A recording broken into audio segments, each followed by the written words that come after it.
I took my kid to try out jiu-jitsu. One of the kids that my son was doing the chokeholds with was sparring and then gets hit in the face and starts crying. So my son's like looking at that like, whoa. As soon as I walk in, I'm just seeing kids, they're practicing or whatever, and I see balls in kids' faces. The way they straddle each other, I'm like, why you gotta put your balls in the kid's face?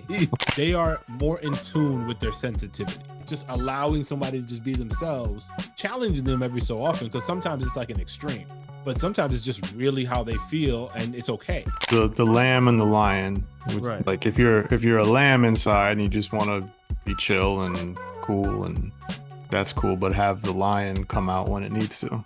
First, a 15-year-old girl walked into school with a gun telling her to get in his car. She didn't, thankfully. She ran off. Then went to another school and went up to a 17-year-old girl with a gun saying, get into my car. Jiu-jitsu then. Jiu-jitsu. Yeah, exactly. Take them all down. Yeah. Grapple them and put your nuts in their face, bro. That's it. These activities help create some of that balance, because they get to a point where when they're competing, they really want it. When they like what they're doing, they really want to win or to excel in a particular way, and that challenges them to kind of get past some of the lack of confidence areas that they might experience, and it does a tremendous job in helping them with their social skills too.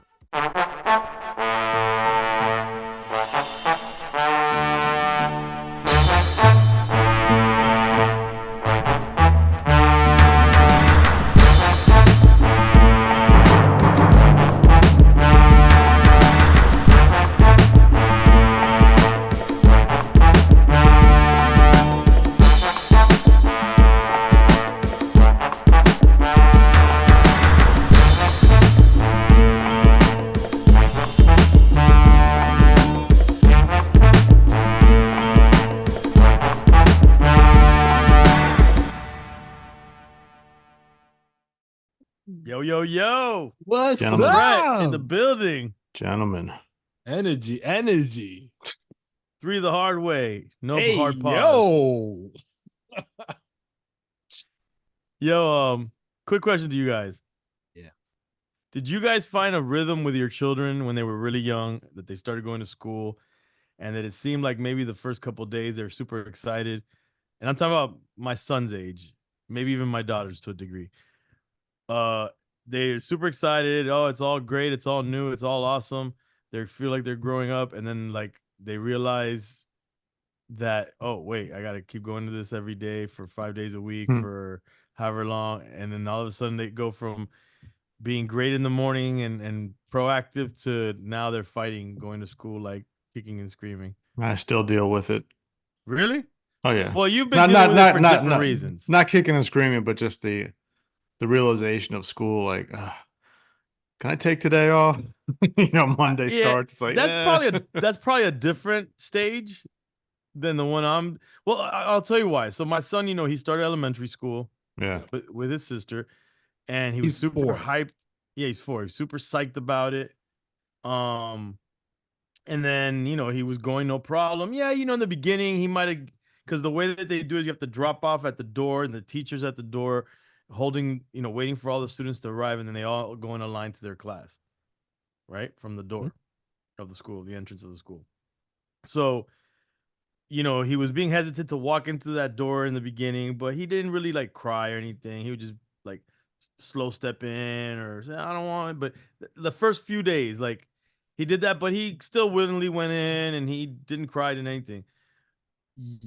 Then yesterday my wife said that he was she let him she let him like go at the door, and then she like was walking away, and then someone's like, excuse me, is this your kid? And he was like, he had turned around and made a beeline for her. But he didn't cry, and then went in. And then today I took him to school, and he just he refused to go in. It's like a force field. Like he doesn't want to go past that line where the door is, and he started crying. They actually, the security guard, which was female, had to scoop him up because he was like in the doorway, like holding up traffic to an extent. Scooped him up, and then his teacher came, and then he like threw himself on the ground crying. Mommy has to go home, baby. Come. She's gonna come back to you.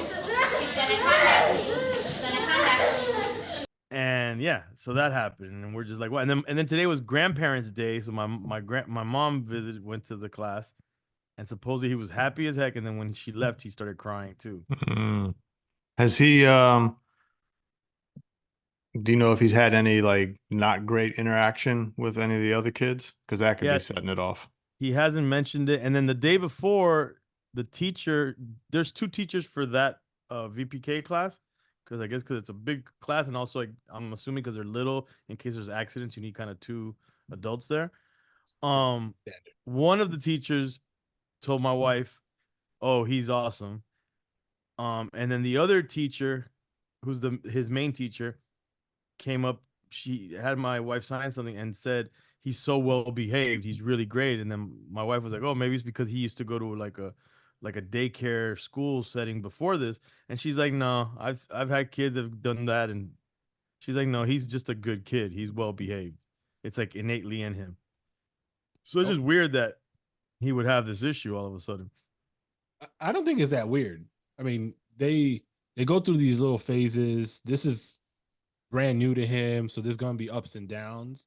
I mean, it's not the same, but it's related. Where with my youngest, when she was going to preschool, it was like the whole time she was going to preschool without fail. That whole year, we we would get her ready like the night before. Yo, you're gonna go to school, and like hyping it up, giving her all the positives of it. That usually would go okay. The morning of, she'd be a little bit tough to get ready, but ultimately she'll get ready, and then she'll get in the car and be ready to go to school. Yo, 5 minutes down the road when we drop her off, even walking in, she'd be like, "Yeah, okay, yeah." She bought in. As soon as she crosses the threshold to her class, waterworks, doesn't want to let go of her mom. When I drop her off, like she gravitates toward me, but like it was always like a fight. And as parents, you kind of get concerned. You're like, what are you running away from? Like, is something happening in the class, or Right. kids, like something? Yo, and we talked to different parents, we talked to the teachers, and like we didn't feel like there was anything really happening. And it was just she just wasn't ready to go to school.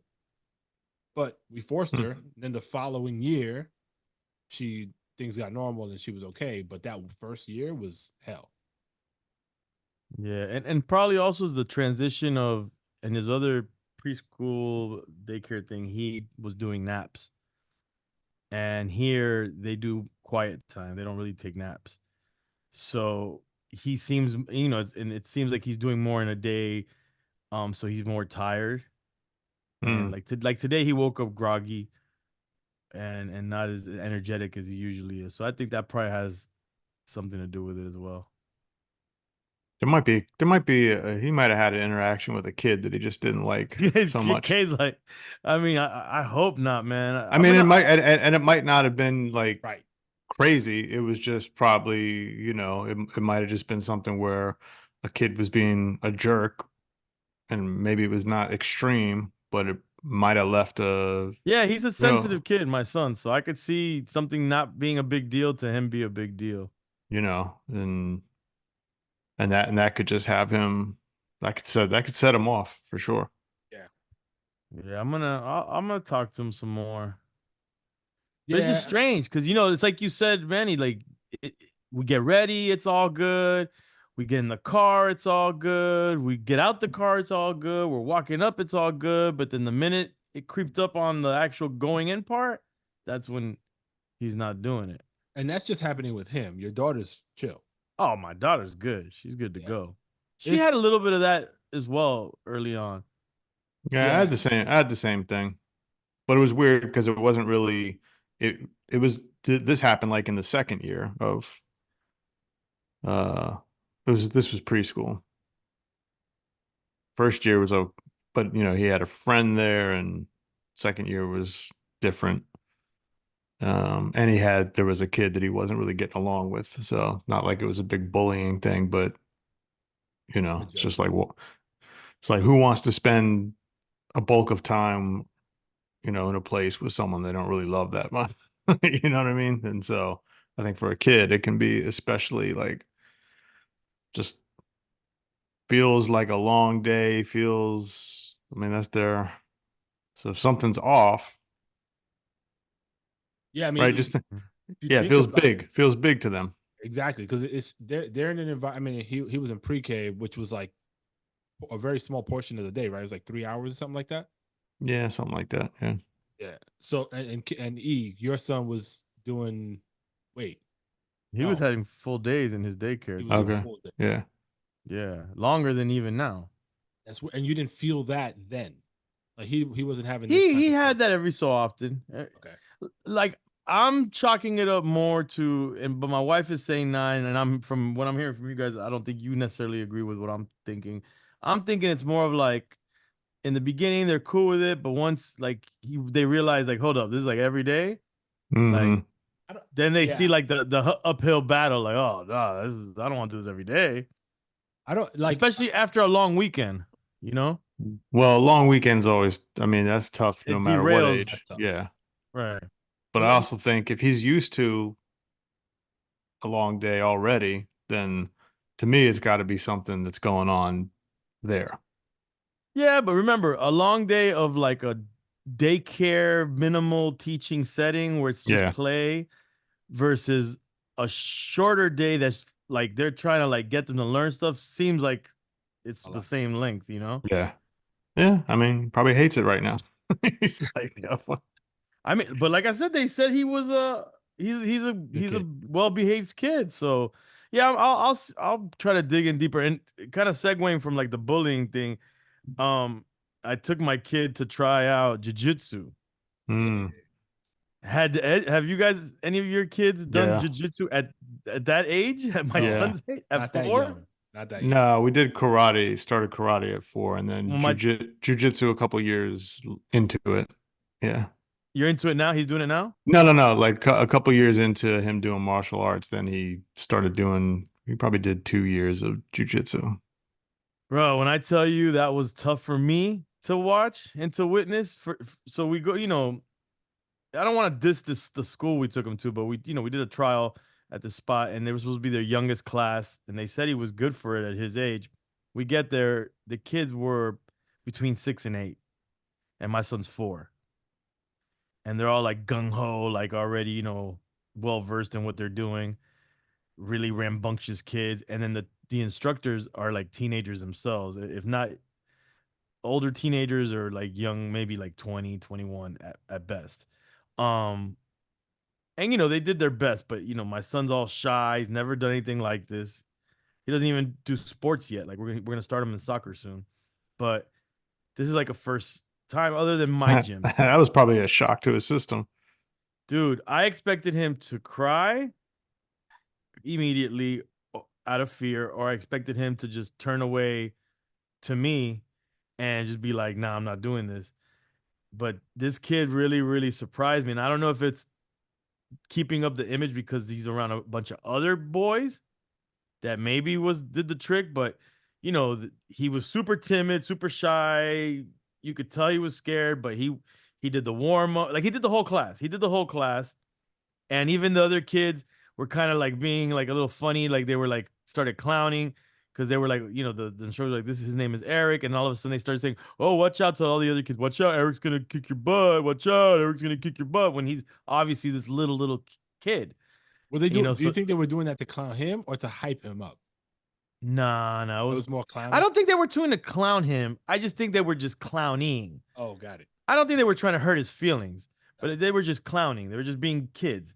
A And lot of then those kids, they're a little cocky. yeah, They yeah. got a little bravado in them. 100%. Yeah. And then one of the kids is like, "Oh, why is he like halfway through the class? Why is he so quiet? Why is he so shy?" Because he was all timid and walking the thing slowly, and they're all like, the instructors were trying to like, like they're doing their jiu-jitsu time, lapse the course, whatever. And the part that was rough for me is they started to train doing chokeholds, Mm. and I'm like, yo. Which I mean, I know what I'm here for, but when I see the size of the kids, that they're a little older and a little bit rambunctious, I'm a little nervous. And they do it right by me. It was the hardest thing to stomach seeing my little boy getting held in a chokehold and brought to the ground and his face turning red and he's supposed to tap and he doesn't really understand the tapping part of it. But they weren't letting anything happen, but it was just nerve-wracking. Yeah, it's tough to watch. Yeah, we ran out of patience for your love with. And then him trying to do it, and he's like, he can't even barely reach around the kid's neck and and put any pressure at all. And then they tried to have him spar, where one of the instructors was like, nah, don't have him spar. And the other one's like, yeah, let him try it. But luckily, the kid that they put with him Took it easy. he didn't even try to, like, he could see that my son wasn't at all adept to that. Like, he didn't even really try. He was like, he was like scared. He was scared to do it. And so he didn't really do anything. And then one of the kids that my son was doing the chokeholds with was sparring and then gets hit in the face and starts crying. So my son's like looking at that like, whoa.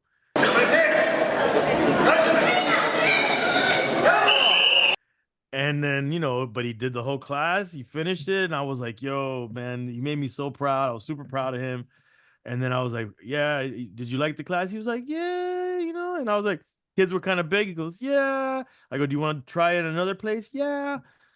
So I'm going to try him now with what I really want is private classes so that he can get the fundamentals. And then once he gets the fundamentals in a private setting where he has more one-on-one training and not all that distracting, rambunctious stuff going on, then put him in a class setting. So that's what I'm going to try out next. But yeah, that was rough. When my son did it, it was probably a couple years ago now. So he's 11, so he was about 8 or 9. And I was afraid because I know how my neighbor's big into jiu-jitsu. Like his kids, his boys, do jiu-jitsu, and the oldest does, I think, both jiu-jitsu and wrestling. And they're good. Like the younger one is 8 years old. He's been doing it for, I think, 3 or 4 years now. So around the age of your son when he started. And he invited us to go to a practice class or whatever to feel it out. And as soon as I walk in, I'm just seeing kids, they're practicing or whatever, and I see balls in kids' faces. Like the way they straddle each other, I'm like, why you got to put your balls in the kid's face? And I'm like, yo, and my son, I'm looking at my son, I'm like, yo, you about to get balls in your face. But I mean, the discipline and all of the stuff that comes with jiu-jitsu, I think is really dope. And in this class, they were super mindful of like the new kids, because there was a few other kids that were new to it.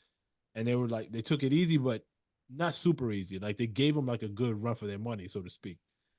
And I was afraid my son wasn't going to hack it, because my son, at that time, I didn't think he was tough enough. And he like enjoyed it. We didn't pursue it more because of scheduling and all the stuff we got them into. But I do want to revisit that and see, because the toughness it gives and just the techniques, if God forbid they get into some stuff, like it's super beneficial. It's one of the more realistic martial arts that you can use in real life scenarios. Yeah, everybody's gonna end up grappling on the floor in a fight. Like that's right where you're gonna end up. And your boy was telling me, E, that you love putting balls in dudes' faces when you grapple. So who, my boy that put his balls in your face? So when he was putting his balls in your face, he's like, yo, he likes this shit too? No, I think you're trying to live vicariously. No. He said something about you're just living bisexually.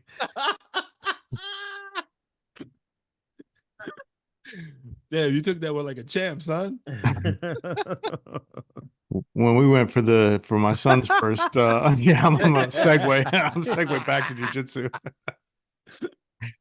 These kids were so bold that they stopped what they were doing and basically circled us. Like, you told us. Yeah, you told us this. Yeah. We were like, what is up with these kids? So, Lord of the Flies. Yeah, it was weird. We're like, okay, this is gonna be interesting. What's that supposed to mean? What it means, Colonel, said if you know it's good for you, you'll stop trying to run everything. So did he go back to that same class? Yeah, he probably did it for about 2 years. It was weird. It was like some days, sometimes he'd like it, other times he was like, I don't know. But then when COVID hit, that's when we stopped, because it was just too close contact and all that kind of stuff. But what was the cadence that you did it in, like weekly? I think we were probably 2 to 3 times a week. Really? Yeah. Okay. Probably on the 2. Yeah, 2 makes sense, but I don't even know if right now 2. I don't know. We'll see. I mean, you're gonna pursue private classes, it sounds like. Yeah, I found someone already. They do private classes. I might do it with my son. Dope. Ideally, I want the whole family to do it if we can, if it's private, you Yeah, know. your lady, I think she'd be down for something like that. Oh yeah, she's down to whoop ass, That but actually, yeah, that might be really dope because all of y'all doing it together. I mean, obviously different levels, but like it, this is a good bonding experience as a family. yeah. You know, it's funny that where I got that idea from was Just watch your lower back, man. Oh, yeah, bro. no, for sure. I saw For real. an interview with Ivanka Trump of all people, that she got her kids into, and she's here in Florida too. She got her kids into, I think, the Gracie School, I Mm. believe. Yeah, Henzo Gracie, that's the joint. Yeah, and then her daughter, I think, and then they were like, her daughter wanted her to do it, and then she did. Now she says that the whole family's doing it. And by the way, like from my buddy, my neighbor, the Henzo Gracie schools are supposed to be like the most legit. Well, yeah, that name is Yeah. royalty in that world.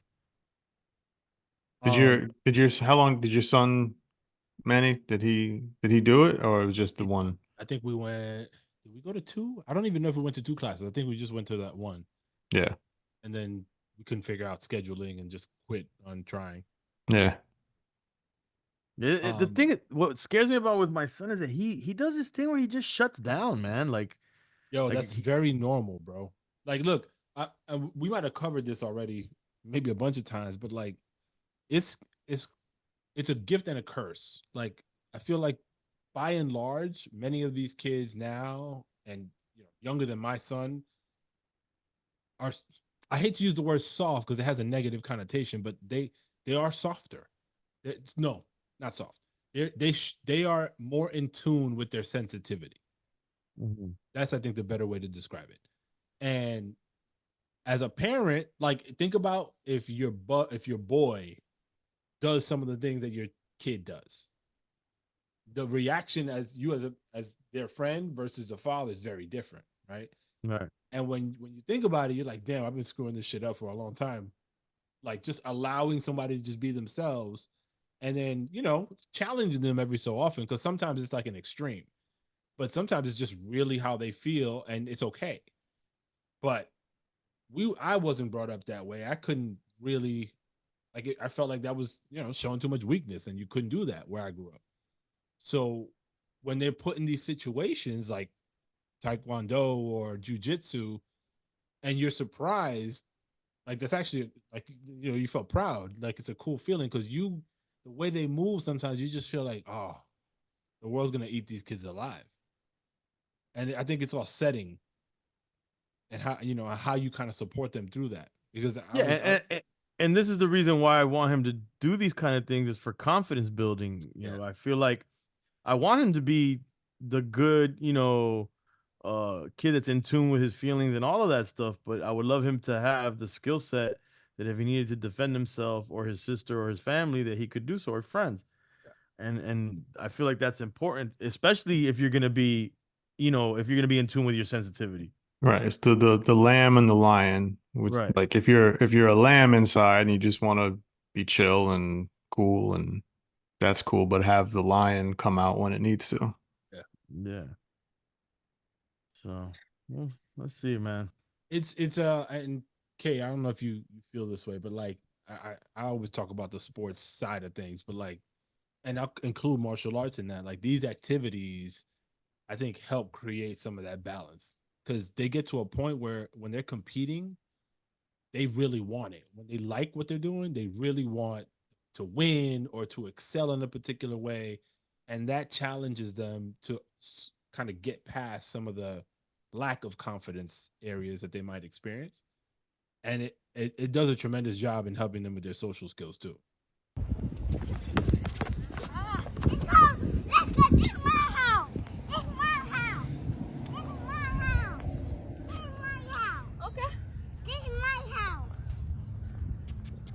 I agree. But then you go to a point where we're at it with the point is like when he was younger, it was a lot of trying a lot of different things and Right, keeping a lot of different things going at the same time. And now it's kind of peeling back the layers of, all right, well, What do you really like to do, and where do you want to? Because can't go everything or do it or go everywhere and do everything. So where Did, where does the passion lie? Did you guys try that? I mean, start everything around 4? Because I also wonder, is he Yeah. too young? Is it too young to be starting certain things? I mean, my daughter started everything around this age, around 4. Yeah, no, we started around 4, and actually, when we went to the karate dojo that he was going to for many years, uh, the sensei wouldn't, she was feeling him out at first, like, is he? Because she thought, well, maybe he might be too young at around 4, but she thought he was mature enough to start training. So I think it also depends on maturity level. Hmm. it's the age. I mean, is a factor, right? You're not gonna put them in at 2, but I think it's a comfort level thing.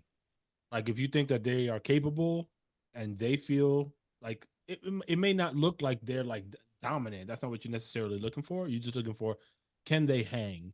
Do they like it enough to try? And if those things check out, I think it's worth exploring. Well, one thing that he seems to be to thrive in is when he has that one-on-one. Like we did it with swimming, and he did really well with the one-on-one. I feel like my son he's kind of like an introvert in that way, where he doesn't like attention, good or bad. He doesn't like a lot of people like looking at him or talking to him. Um, and so, I don't want to like continue to like what's the word? Like I don't know, I don't know the right way to help him get over that. Right. But at the same token, if one-on-one training will help him, at least it'll be better for when he does join a class that he already has some skill sets. Well, yeah, he's young too, man. So you get him that one-on-one, build the Yeah. confidence, build the skills, and then you move it over. And I don't want to overthink it because he's so young. Yeah. I was watching, I saw something on, again, this is all social media crap and everybody's an expert, but they were saying now, like, and talking about all these classes and all these things we put our kids in, they were saying everything is over curated for kids nowadays. Yeah. And everything is with guardrails and over curated, and it's a form of helicopter parenting even when you're putting them in all these things versus the free range kid in the 80s and early 90s that had more freedom and more space to be bored or space to just play outside. And they're saying that that it's not good either for them to have all these activities. What do you guys think about that take? I mean, I see it in basketball all the time. It's like there's tons and tons of personal trainers when it comes to basketball, and it takes away from the free play of just going to the park and just playing with pick up or learning how to play with different people, different age groups. Like it's everybody's playing with their own kind of core group, and they happen to be similar age, so skill development becomes a little challenging. But ultimately, like just that personal development aspect of it, like like how to deal with not people that you're not normally used to playing with, right? Or just like different skill levels across the board. Like it's easier to find when you have that bigger group. But so that's the gift and the curse with personal trainers, because on the one hand, skill development is important, but on the other hand, like you're missing on a lot of these things. So I don't love it, but I don't really know a way around it, because at the same time, it's like, damn, am I gonna let my kids go hang out at the park without me being there? Nah, it seems I'm not feeling it. No. But when we grew up, like that was normal. Like, yeah, all right, I'm gonna go to the park and I'm gonna go wherever the hell else. You're gonna ride your bike to the park, and or walk to obviously the park. all the problems we have today were happening back then. We Yeah. just didn't know it. And now that we know it as parents, we know it. It's one thing if you don't know what you don't know doesn't hurt you. But now that we know it, and if we can avoid it, we're going to. Like right now in Broward County schools, 2 high schools on the same day. I think I forwarded to you guys maybe on our group text, but some dude was going up to a 17-year-old girl. First, a 15-year-old girl walking to school with a gun, telling her to get in his car. She didn't, thankfully. She ran off. then went to another school and went up to another 17-year-old girl with a gun saying, "Get into my car," and she didn't. And thankfully they caught the dude. But I wonder if he's done that before. You know, like what? Obviously, we know that the intention is not good. Yeah. So it's like, yeah, how could with this type of knowledge of knowing that these things happen out there and seeing all these videos of people, kids trying to get abducted all the time, how could you live with yourself of letting your kids be free range like the way we used to do it? The way we used to do it is wild, man. We would be like 5 miles away from the crib by the end of the day, running around getting lost because we're so far away from the crib we don't even know how to get home. Yo, and how like